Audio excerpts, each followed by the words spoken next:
First of all, I want to thank everybody for bearing with us as we all take on new roles today, and we're a little bit of a gaggle here as we all move around, but I want to thank everybody for their patience. But today I want to start off the sermon a little differently than we normally do. Can everyone please stand with me and recite the Pledge of Allegiance? Everybody's kind of confused on this one, I know. I got to turn my back on the camera, that's bad. But I pledge allegiance to the flag of the United States of America and to the republic for which it stands, one nation, under God, indivisible, with liberty and justice for all. Thank you. Have a seat. Thanks for bearing with me for that moment. Did everyone notice the one line that we all said? You know, the line in the pledge that people are fighting to get rid of? It started, I believe they brought it in the 40s, I believe is when they brought in that one line. So people always say that it's not a part of the original pledge, so it doesn't belong there. I'm pretty sure you're all aware of the one nation under God. It's kind of a controversial line nowadays. Psalm 33, 10-22 says, or 10 through 22, excuse me. The Lord foils the plans of the nations. He thwarts the purposes of the peoples. But the plans of the Lord stand firm forever, the purposes of his heart through all generations. Blessed is the nation whose God is the Lord, the people he chose for his inheritance. From heaven the Lord looks down and sees all mankind. From his dwelling place he watches all who live on earth. He who forms the hearts of all, who considers everything they do. No king is saved by the size of his army. No warrior escapes by his great strength. A horse is a vain hope for deliverance. Despite all its great strength, it cannot save. But the eyes of the Lord are those who fear him, on those whose hope is in his unfailing love, to deliver them from death and keep them alive in famine. We wait in hope for the Lord. He is our help and our shield. In him our hearts rejoice, for we trust in his holy name. May our unfailing love be with us, Lord, even as we put our hope in you. Blessed is the nation whose God is the Lord. I would say these are the key words here, especially for this situation. Lately there's a lot more controversy about public displays of Christianity. Our country is being taken away by non-believers. Recently there was a court case in Santa Monica forbidding churches from putting up public nativity scenes around Christmas in the local park. This was done for many years, but last year the atheists started to fight it. They had a bidding where they would bid to see who could get it in a lottery, and so the atheists put in more bids to get more slots and left them empty, or left mocking displays. So they only got one or two. Well, this year they've outlawed it. They've outlawed it altogether. There will be no displays that can be left up. Oh, no unmanned displays. So we've kind of we're losing a battle here. They've even started to use anything the founding fathers of our country said to claim that they were not Christians and that this country was not founded by Christians. The thing they don't realize is that if these men were not Christian, we don't care. We're not going to be judged by George Washington or Thomas Jefferson when we die. We will be judged by God. And if we are worthy, Jesus said that he will save us a place in heaven. This attack on us should hardly be a surprise, really. After all, Jesus said in John 15, 18 through 21, the world hates the disciples. If the world hates you, keep in mind that it hated me first. If you belong to the world, it would love you as its own. As it is, you do not belong to the world, but I have chosen you out of the world. That is why the world hates you. Remember what I told you, a servant is not greater than his master. If they persecuted me, they will persecute you also. If they obeyed my teaching, they will obey yours also. They will treat you this way because of my name, for they do not know the one who sent me. So we know we will be persecuted for our beliefs. Jesus said so. Jesus told us we will be persecuted, and it's something we need to expect. There is no denying that our beliefs are being attacked. All around, atheists are coming together to not only attack our beliefs, but force us into hiding. They want us to practice everything in our own homes and hide all things Christian. Sad to say, but they are winning. Many people are starting to sway to what the public says, even if it is contradictory to what the Bible tells us. For instance, many people believe in the evolution of man, even though the Bible tells us otherwise. Why? Because science says it is so. Science developed by man. Is man smarter than God? I don't think so. Maybe they just haven't discovered something yet. God planned it all. He laid it all out on the table for us. Science is starting to scrape the edge of that table. And we think we know it all because these scientists say we do. Can we claim to know the mind of God?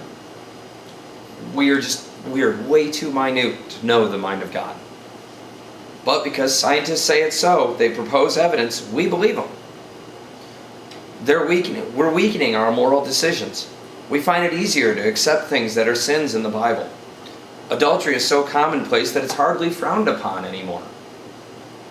All because the population, the majority of people, are weakening it. And because the majority, we are starting to fall in line with the majority, because it's just too easy to fall in line with the majority than to stand up for what we believe. It's hard to stand up against the seeming majority, because the majority, they may not be the majority, but they're the most outspoken. So maybe we need to be more outspoken, because it's easy to fall in line with those that are in majority. But Jesus didn't fall in line with the majority, did he? Jesus stood up for his beliefs. He died for his beliefs. He died for us. There's no doubt that our country is drifting not only from Christianity, but from religion altogether. Not just our beliefs. The Muslims, the Jews, everybody. They're all kind of losing it. What does it say on our money? It says, "In God we trust." This is based on the Bible verse 73:28. "It is good for me to draw near to God. I have put my trust in the Lord God, that I may declare all thy works." What is going to happen to us as a nation as we drift farther from Christ? I fear that we're already seeing the results to an extent. As we drift farther away, we are no longer such a great nation. Many people here, I'm certain, can remember prayer in school. I can't remember it, because it was no longer done in the 80s and 90s when we went to school.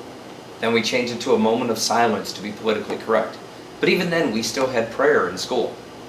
Some places don't even allow the Pledge of Allegiance anymore because of the line we just said. They have stopped saying the pledge. We're little by little drifting away. We were once a great nation that everyone wanted to be a part of. And while I believe we are still a great nation, and the greatest in my opinion, we are slipping. Our economy is not as great as it was. We have a greater jobless rate. People are doing new drugs that have horrible effects. Crime are not only on the rise, but they're becoming more vicious. It's because people have stopped living by Christ's rules. Whether a Christian or not, the rules are the rules. Morality is morality. The Bible tells us to put our faith in the Lord, and we will continue to be strong. Jesus told us that we will be persecuted for our beliefs. So we're in a bit of a conundrum, aren't we? We're told to stick together and believe in what we believe and continue to be strong. But we're also told that we will be punished or be tested for our beliefs, be persecuted for our beliefs. So we have to be strong as a nation. But as we're strong as a nation, we will be persecuted. But if we're strong as a nation, we'll be together as one. And then the attacks will be from the outside. We can stick together as a Christian family, a Christian nation, and stand up. So, first we know that a nation grows stronger for its beliefs. God promised us that if we stick together for our beliefs, we will be a strong nation, regardless of the persecution we face. So, what do we do though? As we lose our nation, what do? We have two options really, and we should be doing them both. Option one is try to bring more people to the church. If you know someone that you think you can bring to the church, then bring them.